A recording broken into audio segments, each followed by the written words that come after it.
21ஆம் நூற்றாண்டிலே எந்த ஒரு நிறுவனத்தை நடாத்துவதற்கும் என்ன செய்கிறார்கள்? ஒரு செமினார் வைக்கிறார்.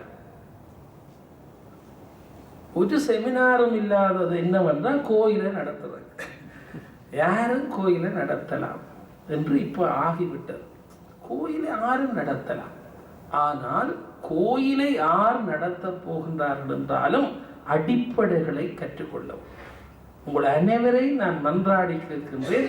கோயிலை யாராவது எல்லாரும் நடத்தலாம். கோயிலை நடத்துபவர்களுக்கெல்லாம் கட்டாயம் இன்றைக்கு ஒரு நாள் கருத்தரங்காவது கட்டாயம் நடத்தும். பல பேர் கோயில் நடத்துகின்றவர்களை கோயில் சொற்பொழிவை கேட்பதில்லை. உங்களை எல்லாம் பார்க்கிற போது சந்தோஷமாயிருக்கும். கோயில் நடத்துகின்றவர்களை கோயில் பற்றிய ஆத்மீகம் பற்றிய சொற்பொழிவை கேட்பதில்லை. அப்போ இதனாலே வருகின்ற தீமை என்னவென்று சொன்னால், இன்றைக்கு எல்லா எங்களுடைய சமயம் சார்ந்த விடயங்கள் எல்லாம் இன்றைக்கு இருக்கின்ற ஆபத்து என்னவென்றால், கோயில் வாகனம் அல்லது விக்கிரகம் என்று களவு போய்விட்டது. அப்போ என்ன அடையாளம் என்று கேட்கின்றார்கள். இப்படி இருக்கும், இப்படி இருக்கும், இந்த அளவு இருக்கும் என்று சொல்லுகிறார்கள். போலீஸ் ஸ்டேஷன்ல போய்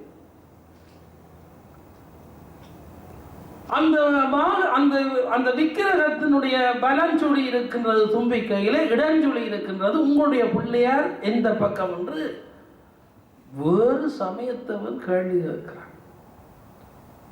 பிள்ளையார் இந்த பக்கம் இருந்தவர், இந்த பக்கம் இருந்தவர் என்று போலீஸ் ஸ்டேஷன்ல போய் நின்று வழங்குகிறார்.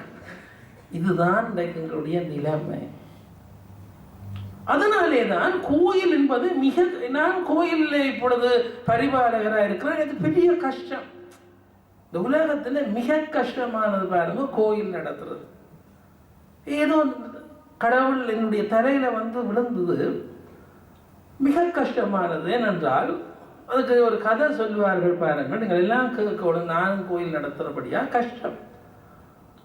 ஒரு நாய் ஒரு வீட்டில் கோயிலுக்கு முன்னால சாப்பிட்டு கொண்டிருந்தது. கோயிலுக்கு யாரை உடைச்ச தேங்காய். அந்த கோயிலை பராமரிக்கிறவன் வந்து என்ன செய்தான், ஒரு தும்பு கட்டையால நாயின் தலையில அடிச்சுட்டான். நாய்க்கு ரத்தம் வந்தது. இது ஒரு ஞானி சொன்ன கதை. அந்த நாய் என்ன செய்யுது, மன்னன்கிட்ட போச்சு. மன்னன் அரண்மனை வாசல்ல போய் அழுதுன்னு. மன்னன் கூப்பிட்டான். நாய் வந்தது. என்னன்னு கேட்டா, நாய் கதைக்க துவங்கிச்சுது. சொல்லிச்சுது, கோயிலில் வாசல்ல யாரும் தேங்காய் உடைச்சார்கள், நான் கவ்வினேன், கோயிலை பராமரிக்கிறவர் தலையிலே அடிச்சு போட்டார். இப்ப அரசன் ஆச்சரியப்பட்டு, யார் அந்த கோயிலை பராமரிக்கிறார், கொண்டு வானா, கொண்டு வந்தாச்சு. இப்ப நாயே கேட்டார் அரசன், இவருக்கு என்ன தண்டனை கொடுக்கலாம். நான் சொல்லிச்சு, இன்னும் 50 வருஷத்துக்கு இவர் கோயிலை பார்க்க வேணும்.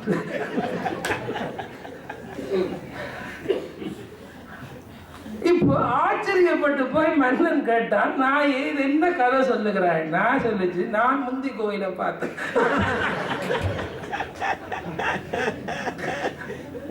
நான் முந்தி கோயிலை பராமரிச்சேன்.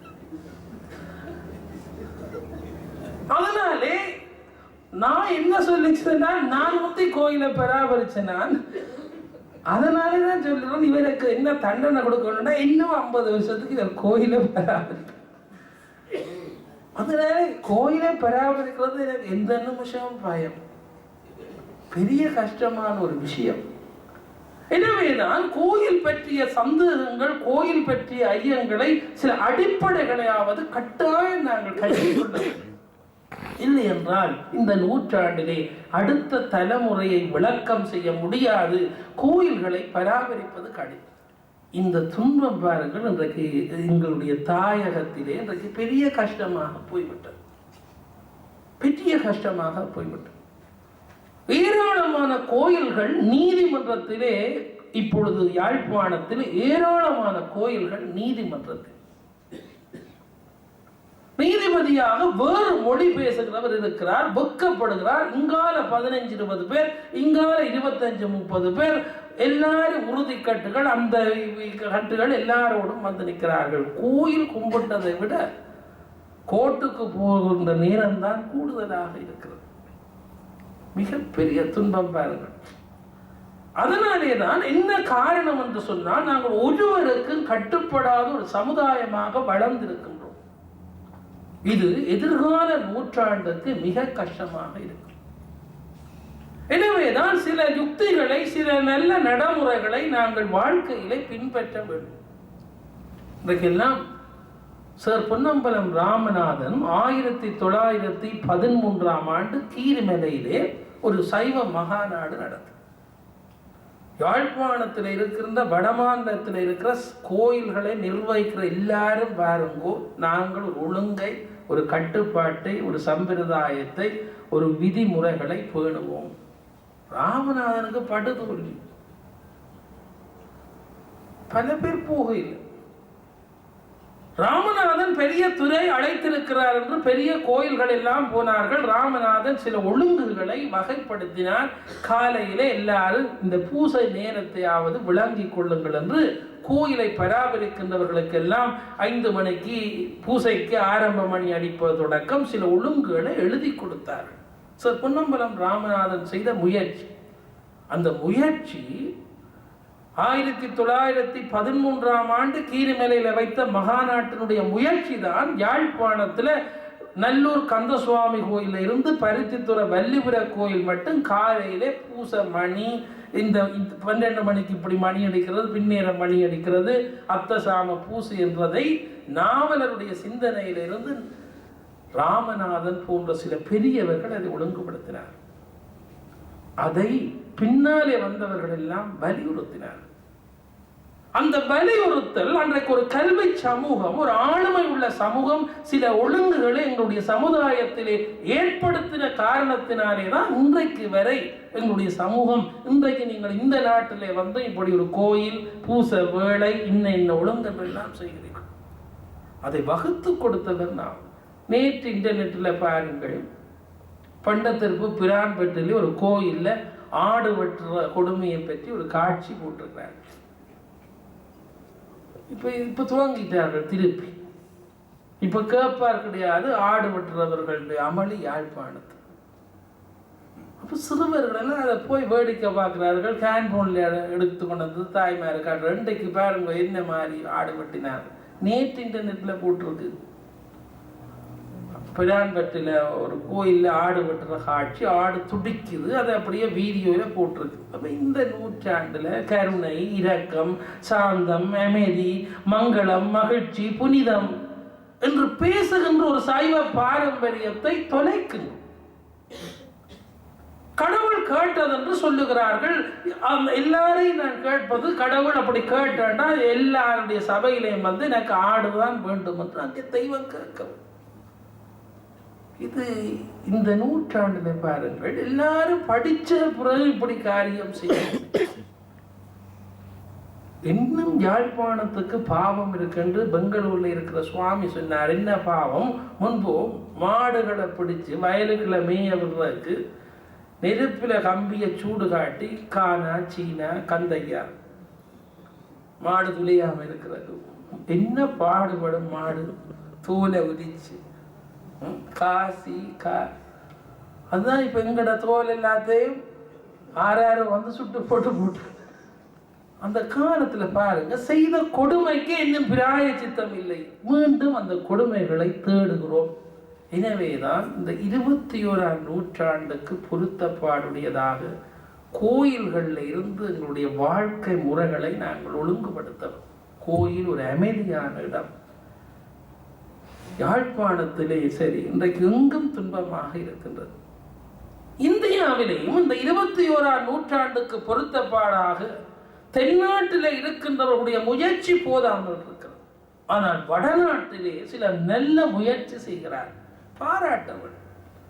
வடநாட்டிலே நீங்கள் காசி பக்கம் போய் பாருங்கள், அல்லது வடநாட்டிலே சில இடங்களை போய் பாருங்கள். 21ஆம் நூற்றாண்டுக்கு பொருத்தப்பாடுடையதாக எல்லாம் படிக்கிறார்கள், எல்லாம் ஆராய்ச்சி செய்கிறார்கள், எத்தனையோ நல்ல முயற்சி செய்கிறார்கள். மிக பிரமாண்டமான முயற்சி. 7 வயது 8 வயது பிள்ளையை போய் வடநாட்டிலே சில இடங்களிலே கேள்வி கேட்டு பாருங்கள், அப்படியே கிருஷ்ணரை விளங்கப்படுத்துவார்கள். இங்க பிள்ளைகளுக்கு கண்ணனங்கள் கண்ணனா கிருஷ்ணன் அவ்வளவுதான் தெரியும். வடநாட்டில் போய் பாருங்கள், வடிவா விளங்கப்படுத்துவார். மகாபாரதம் ராமாயணத்தை இன்றைக்கு எத்தனையோ மொழிகளிலே வடநாட்டிலே மொழிபெயர்த்து திரையிலே காட்டிக் கொண்டிருக்கிறார். இப்படி கோயில்கள் எல்லாம் நீங்கள் எல்லாம் கந்த புராணம், பெரிய புராணம், இந்த வாரத்தில் ஒரு நாள் இங்க வார முதியவர்கள், இங்க இருக்கின்ற பெரியவர்களுக்கு இந்த இடத்திலே போடும். ஆங்கிலத்திலே மொழிபெயர்க்கப்பட்டு இப்பொழுது கந்த புராணம் அப்படியே திரையாக வந்திருக்கிறது. ஆங்கிலத்திலே மொழிபெயர்க்கப்பட்டு ராமாயணம் பெறுகிறது. ஆங்கிலத்திலே மொழிபெயர்க்கப்பட்டு மகாபாரதம் பெறுகிறது. சிவ மகாபுராணம் இப்பொழுது ஆங்கிலத்திலே எத்தனையோ நாட்களாக தொடர்ந்து இந்திய தொலைக்காட்சியிலே காட்டுகிறார். அந்த சேனல் எல்லாம் யாழ்ப்பாணத்திலே முழுக்காது. யாழ்ப்பாணத்திலே 24 மணித்தியாலும் சினிமா பார்க்கிற கூட்டம் கூடிட்டு, இந்த நேரம் படம் வருஷ புறப்பட்டு என்ன செய்தான்னு ஒரு மாணவனை கூப்பிட்டு கேட்டா 3 படம் பார்த்தோம். சிவராத்திரிக்கு என்ன செய்தாண்டா விடியும் மட்டும் சோக்கான படம் பார்த்தோம். இதான் நடக்குது இன்றைக்கு. வாழ்க்கை அப்படி போய் கொண்டிருக்கிறது. ஆனால் வடநாட்டிலே எங்களுடைய மதம் சார்ந்த 21ஆம் நூற்றாண்டுக்கு பொருத்தப்பாடான பல கைங்கரியங்கள் நடைபெறுகிறது. அதை நாங்கள் ஏற்று ஆக வேண்டும். பகவத்கீதையை ராமகிருஷ்ண மிஷன் போன்ற நிறுவனங்கள் எல்லாம் ஒரு காலத்திலே இந்த பெரிய பகவத்கீதையை அடித்தார்கள். அந்த புத்தகம் இருக்கும், பகவத்கீதை இருக்கும். இப்ப இருக்கின்ற சமுதாயம் அந்த புத்தகத்தை கண்ட உடனே பயந்து ஓடும். ராமகிருஷ்ண மிஷன் ஒரு நல்ல முடிவெடுத்தார்கள். ஒரு பஸ்ஸில் ஏறி அந்த பஸ்ஸால இறங்குறதுக்கு இடையில பகவத்கீதையிலே ஒரு விஷயத்தை ஒருவன் படிக்கட்டும் என்று பொக்கெட் அளவில் பகவத்கீதையை பிரித்து சில முக்கியமான விஷயங்களை சுலோகம் போட்டு ஹிந்தியிலையோ மலையாளத்திலேயோ தெலுங்கிலேயோ. இப்போ ராமகிருஷ்ண மிஷன்ல இருக்கிற பெரியவர் எனக்கு சொன்னார், முந்தி அடித்து அந்த பெரிய புத்தகங்களை இப்ப தொடுவார் கிடையாது. ஆனா இந்த சின்ன புத்தகத்தை, சுருக்கமாக அடித்த புத்தகத்தை ஏதோ சில சுலோகங்களை வாசிக்கிறார்கள், பகவத்கீதை பற்றி கேட்கிறார்கள். இந்த பஸ்ல போய் அந்த பஸ்ல இறங்குறதுக்கு இடையில பகவத்கீதையில ஒரு கொஞ்சமாவது ஒருவன் கற்றுக்கொள்ளுவான். அதுதான் இன்றைக்கு தேவை. கோயில்கள் எல்லாம் இன்றைக்கு சமுதாயத்தை சீர்படுத்துவதற்கு இப்படி சில விடயங்களை, விடயத்தானங்களை மக்கள் விரும்புகின்ற பக்கமாக போய், வடநாட்டிலே போனால் யாத்திரைக்கு போகின்ற போது பார்த்தால் கிராமத்து கோயில்கள் எல்லாம் திரையில அந்த தெய்வங்கள் பற்றிய செய்திகள், அந்த தெய்வம் பற்றிய நாடகங்கள் எல்லாவற்றையும் போட்டு விடுகிறார். கொஞ்ச நேரம் இருந்து அந்த நாடகத்தை பார்த்துவிட்டு விளங்கிக் கொள்ளுகிறார். இந்த நாடகத்தை பார்த்துட்டு எத்தனை பேர் அழுகிறார்கள், செல்லமே செல்லமே இன்றைக்கு இப்படியா போச்சு. நான் சில வீட்டை போனால் பாவமாக என்னோட கதைக்கிறதுக்கே கஷ்டமா, இப்போ என்ன மாதிரி என்று கேட்டுட்டு தான் என்னுடைய நண்பர் சுயசிவம் அவர்கள் சொன்னார். ஒரு முறை அவருடைய வீட்டுக்கு போன போது சொன்னார், தொடரா நாடகம் போது என்னுடைய மனைவி என்ன செய்கிறாள் என்றால், செய்தி நேரம் நிப்பாட்டிப்பட்டு சாப்பிட்டுட்டு விடுங்கோ, செய்தி முடிகிற கிடையாது. டிவிக்கு ஆறுதல் கொடுக்கிறது செய்தி நேரம். அவருடைய வீட்டிலே அவர் சொல்லி சிரித்தார் ஒரு நகைச்சுவையா. டிவி எப்போ ஆறுதல் கொடுக்குறாங்கன்னா செய்தி நேரம், அதுக்கிடையில நீங்க சாப்பிட்டுட்டு விடுங்கோ, அடுத்தது நாடகம் பார்ப்பதை கூடாது என்று நான் சொல்லவில்லை, இலக்கியம் படிப்பதை கூடாது என்று சொல்லவில்லை. சில அடிப்படைகள் எங்களிடம் இல்லாமல் போகின்ற துன்பம் இந்த நூற்றாண்டில் இருக்கிறது. அதனாலே தான் கோயில்கள் தோறும் இந்த 21ஆம் நூற்றாண்டுக்கு பொருத்தப்பாடாக நல்ல நல்ல விடயங்கள் எல்லாம் உண்டு. அவற்றை கொண்டு வந்து கோயிலே நவீன கருவிகள் மூலமாக மக்கள் அறிவதற்கு வாய்ப்பு ஏற்படுத்த வேண்டும். இதை வடநாட்டிலே செய்து வெற்றி பெற்றிருக்கிறார். தென்னாட்டிலே கோயில்களுக்கு பஞ்சம் இல்லை. ஆனால் பாடல் பெற்ற எத்தனையோ தலங்கள் ஒரு வேளை பூசை இல்லாமல் கூட இருக்கின்றது. ஞான குழந்தையாகிய ஞான சம்பந்தருடைய தேவாரத்திலே ஒரு தேவாரம் பழுவூர் பதிகம் என்று இருக்கிறது. பழுதிலா பெண்டீர் வாழும் பழுவூரம் பெருமாள். போய் அந்த கோயிலை இப்ப தேடி பாருங்க எங்க இருக்குது. இவ்வளவு கோயில் இந்தியாவில் சில இடங்கள்ல தேர்டு வாரத்தில். இப்போ ஒரு யாழ்ப்பாணத்தை சேர்ந்த இங்கிலாந்தை சேர்ந்த ஒரு அறிஞர் இந்தியாவில் இப்படி தேர்டு வாரத்தில் ஒரு பெரிய கோயில் கோபுரங்களோட இலவுடைய எல்லாம் வளர்ந்திருந்த கோயிலை போய் நான் என்னுடைய காசத்தாரன் இந்த கோயிலை திருத்தம் கொண்டு அங்கே நின்று இப்போ அந்த கோபுரம் எல்லாம் இத்தனையோ வருஷத்துக்கு பிறகு திருத்தி அந்த சிவலிங்கத்தை எல்லாம் எண்ணெய் பூசி எல்லாம் செய்துட்டு போயிருக்கிறார். யாழ்ப்பாணத்தை சேர்ந்த ஒரு வைத்திய நிபுணர் இங்கிலாந்தில் இருப்பவர் என்று சொன்னார். அவர் சொன்னார், இப்படி ஒரு பாடல் பெற்ற தலம் இந்தியாவில் எண்ணெயும் இல்லை பூசையும் இல்லாமல் இருப்பதை விட அதை துடைச்சு விட்டாலே புண்ணியம். இவ்வளவு கோவில். உலகத்திலேயே பெரிய கோவில் இங்கே இவர் போயிருக்கிறார், அங்கோவாட். கம்போடியாவில் இருக்கிற அந்த அங்கோவாட் கோவில் ஒரு இந்து கோவில், இன்றைக்கு சீரழிந்து போயிருக்கின்றது. தாய்லாந்திலே போய் பாருங்கள், சிக்மைல் என்ற ஒரு இடம் இருக்கின்றது, ஒரு மாநிலம். அங்கே ஒரு மகாநாட்டுக்கு போன போது, இந்த HIV நோயாளர்களுடைய மகாநாட்டுக்கு போன போது தாய்லாந்திலே பார்த்தா நிறைய கோயில், சைவ கோவில்கள் அழிந்து போயிருக்கிறது. அங்கே அந்த தாய்லாந்திலே ஒரு சில இடங்கள்ல சைவ கோவில்களிலே சிவாச்சாரியர்கள் இருக்கிறார்கள், பூசை நடக்குது, எவ்வளவோ கோயில் அழிந்து போயிருக்கு. ஆனால் அந்த தாய்லாந்திலே தங்கோல மொழியிலே திருவம்பாவை எழுதி வைத்து பாடுகிறார். ஒவ்வொரு ஆண்டும் மன்னனுடைய பட்டாபிஷேக நாளுக்கு திருவம்பாவை பாடுகின்றார்கள் என்று பல பேர் தங்களுடைய நூல்களிலே எழுதியிருக்கிறார். ஆனால் நான் கண்ணால கண்டது, தாய்லாந்திலே இன்றைக்கு அமைச்சர் பதவி ஏற்பதாக இருந்தால் என்ன, பொலிஸ்மா அதிபர் பதவி ஏற்பதாக இருந்தால் என்ன, நீங்கள் பார்க்கலாம். ஒரு வெத்திலே இப்படி கையிலே பிடித்து சங்கிலே தண்ணீர் ஊற்றித்தான் அவர் சத்திய பிரமாணம் செய்யும். அது இந்து பாரம்பரியத்திலே இருந்து ஒரு சத்தியம் தாய்லாந்து நாட்டிலே இருக்கிறது. தாய்லாந்து நாட்டிலே எந்த மூலையிலும் எந்த ஹோட்டலுக்கு முன்னாலும் பிரம்மாவுக்கு ஒரு சிறிய இடம் வைத்து உணவு படைக்கிறார். நான்முக கடவுளுக்கு. அவர்கள் பௌத்த மதத்தை சார்ந்தவர்களாக இருக்கிறார்கள், இஸ்லாம் மதத்தை சார்ந்தவர்களாக இருக்கிறார்கள், வேறு மதத்தை சார்ந்தவர்களாக இருக்கிறார்கள்.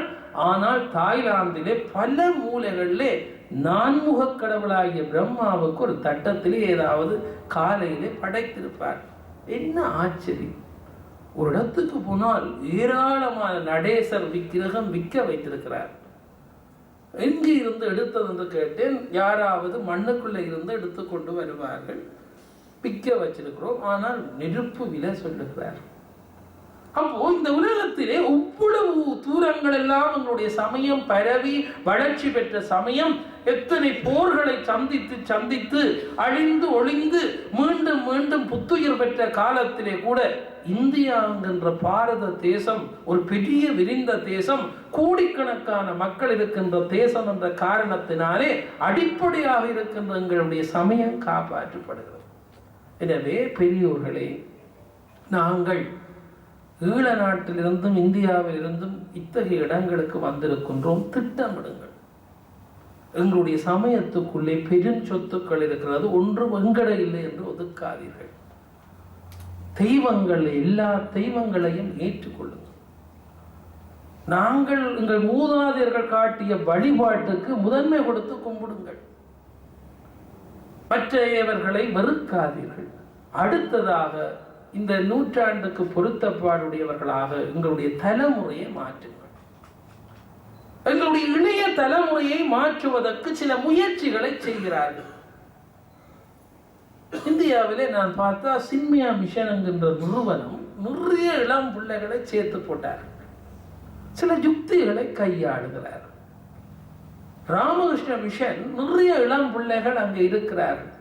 இப்ப பாருங்கள், கொழும்பிலே ஒரு அம்மையார், திருமணமாகாத ஒரு பெண்மணி, மிஸ் கணபதி பிள்ளை என்று பாவம், வெள்ளவத்தையில ஒரு பெண்கள் இல்லத்தை தோற்றுவித்தார். நல்ல சேவை. அவருக்கு இப்போ வயது முதிர்ந்துட்டு அவ தேடின ஒரு பெண் தனக்கு பிறகு இந்த சாரதா ஆச்சிரமத்தை நடத்துறதுக்கு தேடினார். உற்றுவரும் ஈழ நாட்டில் அந்த பணியை ஏற்க தயார். அவர்கள் ராமகிருஷ்ண மிஷன் சுவாமியை நாடி இந்தியாவுக்கு போய் சாரதா ஆச்சிரமத்தில் இருந்து 2 பெண் துறவிகளை கொண்டு வந்து பொறுப்பு கொடுத்திருக்கிறார். 2 பெண் துறவிகள், அதில் ஒருவர் மருத்துவ கூடத்தில் படித்தவர். காலையிலே அந்த சாரத ஆசிரமத்துக்கு போய் பாருங்கள், காலையிலே ஒரு பிரார்த்தனை நடக்குது, என்ன ஒழுங்கு. அப்போ வாழ்க்கையிலே பாருங்கள், இந்தியாவிலே என்னெல்லாம் சினிமா உற்பத்தியானாலும் என்னதான் கஷ்டங்கள் நடந்தாலும் சில தெய்வீகமான காரியங்களை அவர் இயக்கி கொண்டிருக்கிறார். அந்த விடயத்திலே ஈழத்தை சேர்ந்தவர்களாகிய நாங்கள் ஓடி ஓடி எல்லா இடமும் கோயில் கட்டி இருக்கின்றோமே ஒழிய ஆத்ம பலத்தை வளர்க்கக்கூடிய சில காரியங்களை செய்ய தவறிவிட்டோம், நானும் உட்பட என்று வெட்கப்படுகிறேன். சின்மயா மிஷன்ல பார்த்தால் அவர்கள் ஒரு ஒளிய சமுதாயத்தை வைத்திருக்கிறார்கள். நான் போகிற போது பார்த்தேன், ராமகிருஷ்ண மிஷன்கிட்ட இருக்குது. அமெரிக்காவுக்கு போன போது பார்த்தேன், ஞாயிற்றுக்கிழமை அங்க சிக்காகோவில் இருக்கின்ற சிவா விஷ்ணு கோயிலுக்கு போனால் அதுல 3 மண்டபம் கட்டி இருக்கிறார்கள். அந்த மண்டபத்திலே ஒன்று சாய் பக்தர்களுக்கு, ஒன்று ஐயப்ப பக்தர்களுக்கு, ஒன்று ஹரே ராமா ஹரே கிருஷ்ணா பக்தர்களுக்கு. இங்கால எங்களுடைய சைவ சமயத்தவர்கள்லாம் அந்த கோயிலை கட்டினார்கள். மண்டபத்தை இந்திய மக்கள் கட்டியிருக்கிறார். அங்கே ஒரு தடவை பேச்சுக்கு போன போது என்ன ஆச்சரியம், காலையிலே 5:30 மணிக்கு ஹரே கிருஷ்ணா இயக்கத்தை சார்ந்த வெள்ளைக்காரர்கள் இந்தியாவில் இருந்து வந்து இவ்வளவோ பல்கலைக்கழக மாணவர்கள் எல்லாரும் வந்து அங்கே மந்திரம் சொல்லி கொண்டிருந்தார்கள். அதுக்கப்புறம் இங்கால பார்த்தா சாய் பக்தர்கள் ஒரு பக்கம், இங்கால பார்த்தா ஐயப்ப பக்தர்கள் ஒரு பக்கம், இங்கால பார்த்தா எங்கட சார்பில் இருக்கிறவர்களை பார்த்தா 25 பேர் வந்து நிற்கிறார். அவர்கள் அவரவர் வந்து அவரவர் அர்ச்சனை செய்துட்டு போறாரு. அவர்களோட பார்த்தால் அவர்களுடைய இளம் பிள்ளைகள் குழந்தைகள் எல்லாம் நிற்கிறார். மலேசியாவிலே பாருங்கள், 2 மாதங்களுக்கு முதல் மலேசியாவுக்கு போனால் மலேசியாவிலே நல்ல முயற்சி செய்கிறார்கள். இன்றைக்கு திருமுறைகளை காப்பாற்றுகின்றவர்கள் பெரும்பாலும் மலேசியா நாட்டு மக்கள். மலேசியாவிலே நல்ல முயற்சி, பெரிய ஒரு அமைப்பு இருக்கின்றது. மலேசியாவிலே இருக்கின்ற 2027 கோவில்களும் அங்கம் வகிக்கின்ற இந்து அபிவிருத்தி மன்றம் ஒன்று இருக்கிறது. அந்த மன்றத்துக்கு டத்தோ ஷன் ஒருவர் இப்பொழுது தலைமை தாங்கிறார். அவருடைய ஒரு நிகழ்ச்சிக்கு நான் போயிருந்த போது ஆச்சரியப்பட்டேன். சொன்ன நேரத்துக்கு கூட்டம், அவ்வளவு அங்கத்தவர்களும் வந்திருந்தார்கள். மலேசியாவிலே இந்து மதம் தொடர்பாக 5 ஆண்டு திட்டம், இந்த 5 வருஷத்துக்குள்ளே நாங்கள் என்ன செய்ய வேண்டும். அங்கேயும் தோட்ட வேலைக்கு வந்த அங்கே இருக்கின்ற இந்திய வம்சாவளியினர் இருக்கிறார். அவர்கள் ஏராளமான சின்ன சின்ன மாரியம்மன் கோவில், சின்ன சின்ன முருகன் கோவில் எல்லாம் உருவாக்கி இருக்கிறார். இப்ப எல்லா கோவிலையும் ஒரு சட்ட திட்டத்துக்குள்ளே கொண்டு வந்து அந்த மலேசியா நாட்டு அமைச்சோடு தொடர்பு ஏற்படுத்தி எல்லா கோவிலுக்கும் விளக்கு வைப்பதற்கு, எல்லா கோவிலுக்கும் ஒரு நிதி கிடைப்பதற்கு இந்த இந்து அபிவிருத்தி சங்கம் ஒரு உயர்ந்த ஏற்பாட்டை செய்து நல்ல முறைகளை பின்பற்றுவது மட்டுமல்ல, இன்றைக்கு தர்மபுர ஆதீனம் சேக்கிழாருடைய பெரிய புராணத்தை ஆங்கிலத்திலே மொழிபெயர்த்திருக்கிறார். மலேசியா மக்கள் முயற்சி செய்து மலேயா மொழியிலே இப்பொழுது பெரிய புராணம் மொழிபெயர்க்கப்பட்டிருக்கிறது. நீங்கள் எடுத்து பாருங்கள், அந்த மலேயா நாட்டு மக்கள் பெருந்தொகையான பணத்தை கொடுத்து மலே மொழி படிக்கின்ற தங்கள் பிள்ளைகள் மலே மொழியிலே பெரிய புராணத்தினுடைய சுருக்கத்தை எல்லாம் அறிவதற்கு ஏற்பாடு செய்திருக்கிறார். நாங்கள் என்ன முயற்சிகளை செய்து கொண்டிருக்கின்றோம் என்று நாங்கள் எங்களை கேள்வி கேட்டு அவற்றை ஒழுங்குபடுத்த வேண்டிய தேவை இருக்கின்றது. அதனாலே தான் சொல்லுகின்றேன், எல்லா இடங்களில் நான் போகின்ற இடங்களெல்லாம் சொல்லுவது, எங்களுடைய சமயத்தை காப்பாற்றுவதற்கு இந்த புதிய நவீன யுக்திகளை கையாளவர் கட்டாய ஒரு இளைய தலைமுறையை உங்கள் கோயில் நிர்வாகங்களில் இணைத்து இங்கேயே பிறந்த பிள்ளைகளிடத்திலே சில பொறுப்புகளை கொடுத்து அவர்களை ரசிக்க வைத்து அவர்கள் விளங்கிக் கொள்ளுகின்ற வகையிலே அவர்களுக்கு நல்ல வாய்ப்புகளை ஏற்படுத்தி அவர்களுக்கு சில சுற்றுலாக்களை ஏற்படுத்தி கோயில்களுடைய பெயராலே சில அணுகுமுறைகளை சின்மயா மிஷன் போன்ற நிறுவனங்கள் அப்படித்தான் செய்தார்கள். வந்து சேருகின்ற இளைஞர் அணிக்கு முதல் என்ன செய்வார்கள், ஒரு சுற்றுலாவை ஒழுங்குபடுத்துகிறார். அதில் போனோடனே அவர்களுக்குள்ளே ஒரு நட்பு வருகிறது. அந்த வேளையிலே அவர்கள் ஜீவ சேவையை பற்றி விளங்க செய்கிறார். அந்த ஜீவ சேவை தொடர்பான ஒரு சமுதாய உணர்ச்சி வருகிறது. அதை கட்டாயம் செய்ய வேண்டும். யாழ்ப்பாணத்திலே சரி, ஈழ நாட்டிலும் சரி, புலம்பெயர்ந்த நாடுகளிலும் சரி, 21ஆம் நூற்றாண்டுக்கு பொருத்தமாக எங்களுடைய சமயத்தை ஜீவ சேவையோடு மார்க்கமாக கொண்டு போக வேண்டும். அதுக்கு சில திட்டமிடல் வேண்டும்.